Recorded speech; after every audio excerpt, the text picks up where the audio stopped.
My name is Nick Ostheimer. I'm a senior at Florida Atlantic University and the president of the College Democrats at FAU. Young people have the most to lose and the most to gain from organizing in this time in our nation's history. The Florida College Democrats do voter registration. We connect students with their elected representatives and candidates for office. And we organize on a local level to deal with local issues that are affecting students. No Kings is an incredible opportunity for people all across the county to meet up and unite in one common cause. Today doesn't just end with a protest.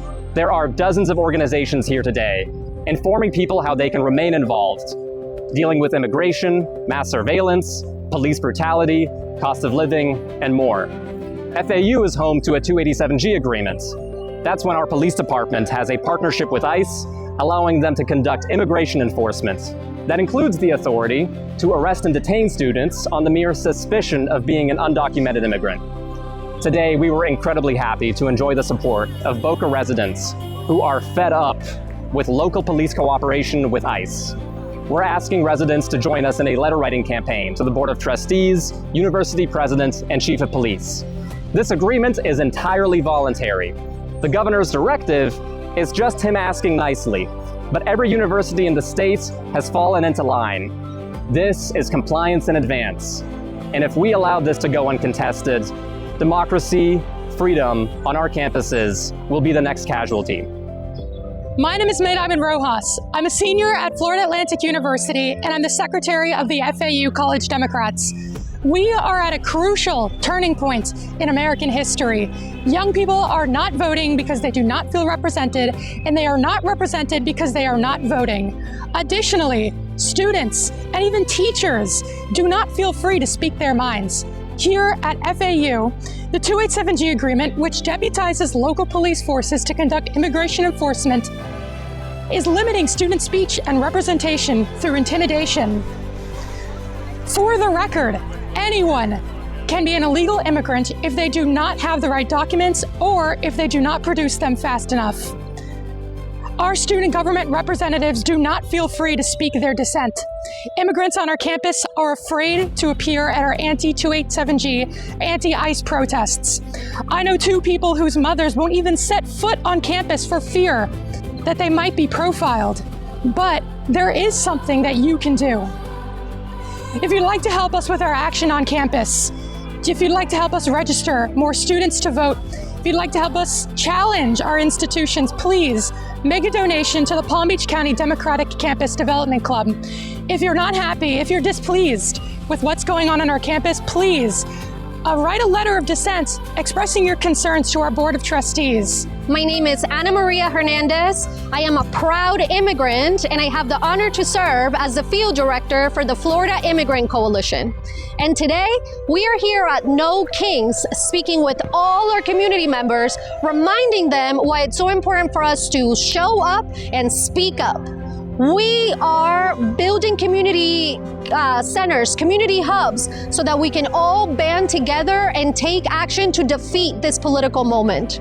At the Florida Immigrant Coalition, we are working with all organizations across the state to make sure that we defeat 287G agreements, that we are providing resources to vulnerable communities, that we are able to speak with attorneys, with our elected officials, making sure that we're doing advocacy so that we can pass the laws that will build the Florida that we all want to live in. Join us by joining flick.fyi/Pink Squad Orientation so that you can join our neighborhood groups and take action right now in your neighborhood, in your streets, so that together we can show up and create lasting, durable change in Florida. Thank you so much. Looking forward to seeing you soon. Good morning. Happy No Kings Day. Number 3. My name is Karen Leader, and I want to say that queens are okay. Queens are good, queen bees, drag queens, dairy queens, all good. No kings. I'm a professor at Florida Atlantic University, and last September, I was put on administrative leave because I shared truthful information to counter the dishonest social media campaign trying to make Charlie Kirk into a saint. Charlie Kirk was not a saint. He is not a martyr. He did not deserve to be shot. He did not deserve to die, but he was an unapologetic bigot.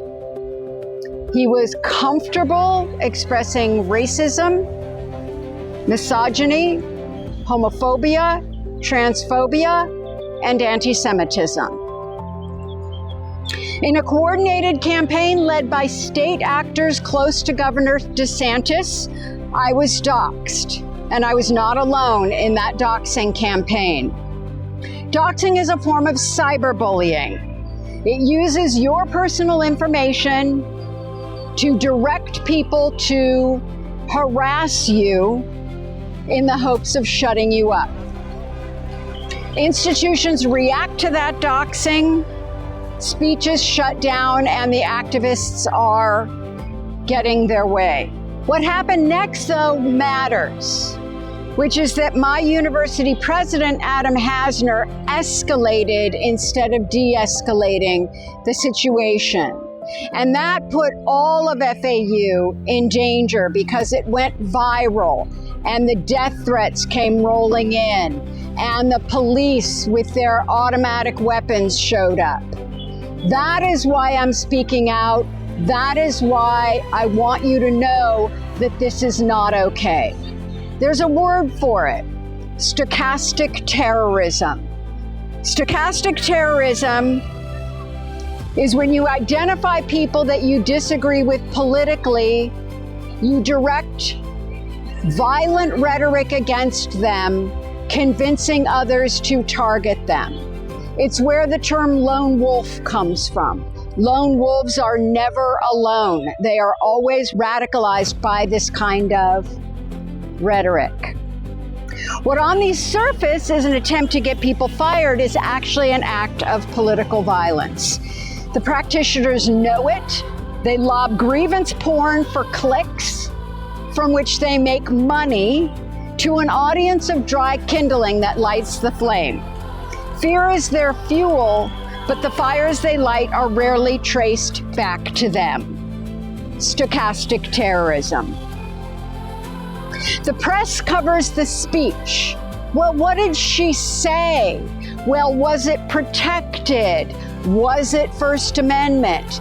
None of that matters. Nothing that I said was not protected speech. Nothing that I said was not protected speech. But once it went viral, the university was in danger and everyone shut up. Mission accomplished. Fear is the tool of tyrants. This is a kind of mob politics, and democracy cannot survive when it's being murdered by bad faith actors using algorithms to direct violence toward people just expressing their First Amendment rights. So what can we do? Remember, it's not the speech, it's the targeting that suppresses the speech and the violence. Change the narrative, not what did she say, but why do they care about this particular topic? Why are they so concerned to drive the narrative about someone like Charlie Kirk? Democracy is not a spectator sport. If you disagree with an action, get involved. There's thousands of people out here in Boca today, and it's amazing to see that. What are you going to do tomorrow? What are you going to do the next day? Peaceful gatherings are great, but make connections also. Well-planned civil disobedience, including playful disruptions, can disarm these bad faith actors who are trying to shut us up. Don't let them divide us. Charlie Kirk was divisive. He wanted people going against each other. He wanted them distrusting each other. Don't let them divide us by race, class, gender, ability, immigration status, age. That is a coward's strategy. We are stronger together. We are stronger together. Use your voice. Speak for those who can't speak. Spend your privilege capital.